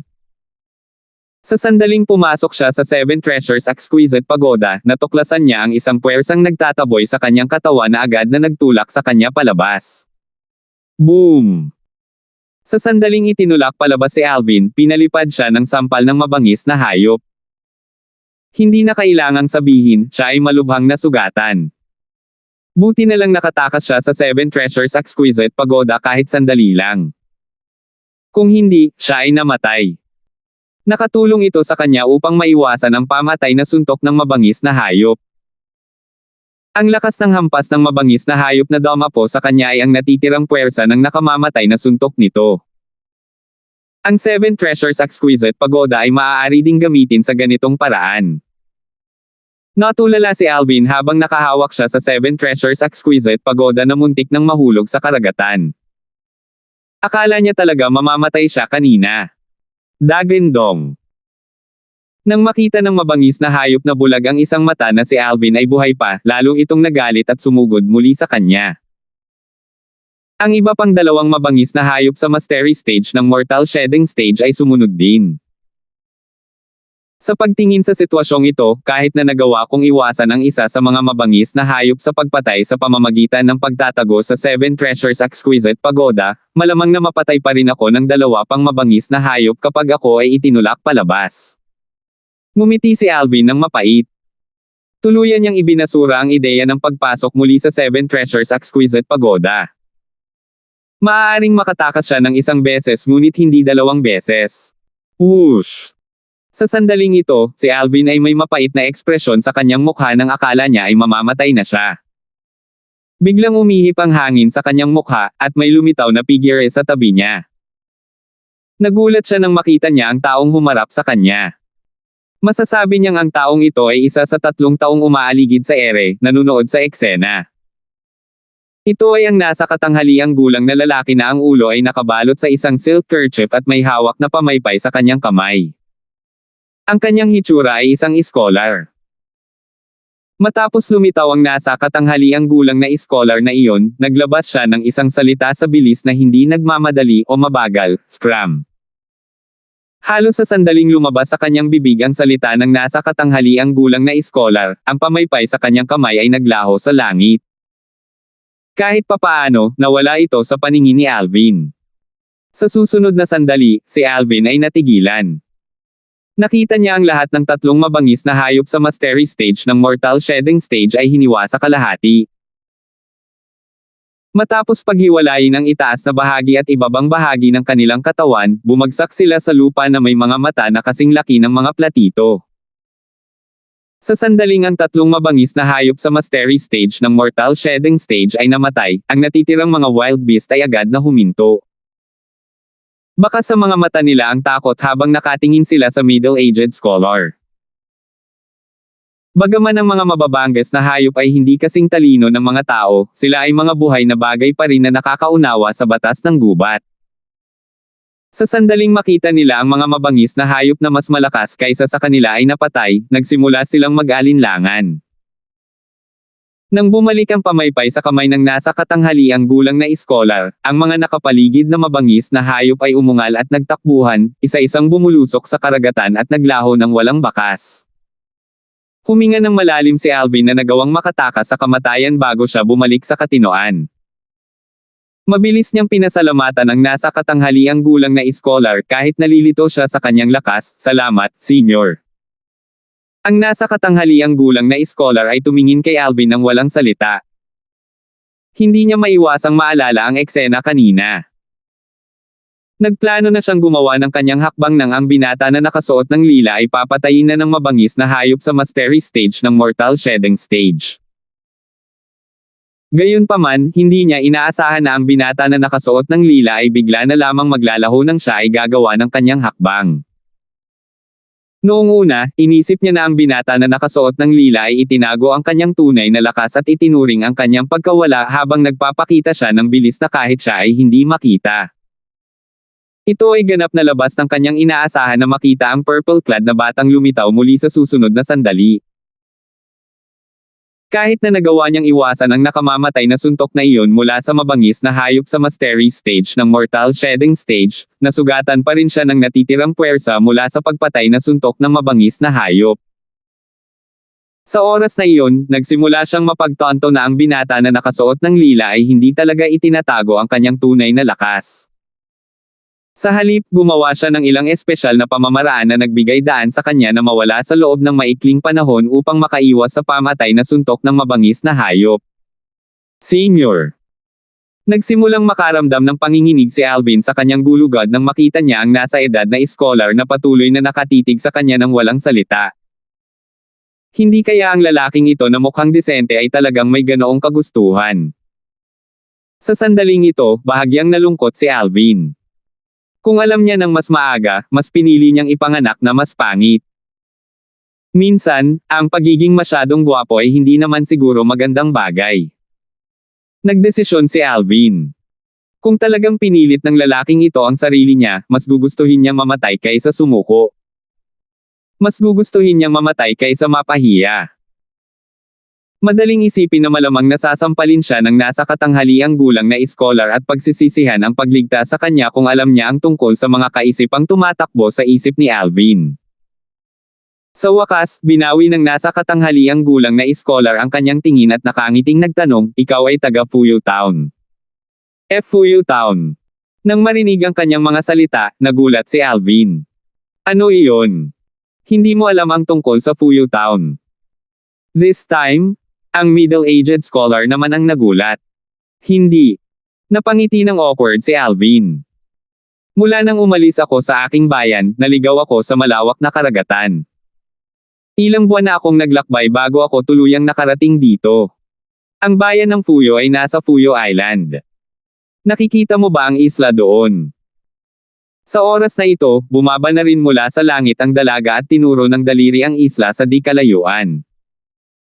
Nagkataon, ang islang iyon din ang susunod na destinasyon ni Alvin. Talagang pupunta ako doon para humingi din ng direksyon. Ngumiti si Alvin. Ano ba talagang ginagawa mo dito? Naguguluhan na tanong ng dalaga. Naliligaw ako. Ngumiti si Alvin bago muling nagtanong, nakikita kong parang napakalakas ng gravitational pull dito. Malayo ba ang lugar na ito sa Dow Marshall Saint Land? Salamat po at sinamahan ninyo ako, ingat lagi mga master.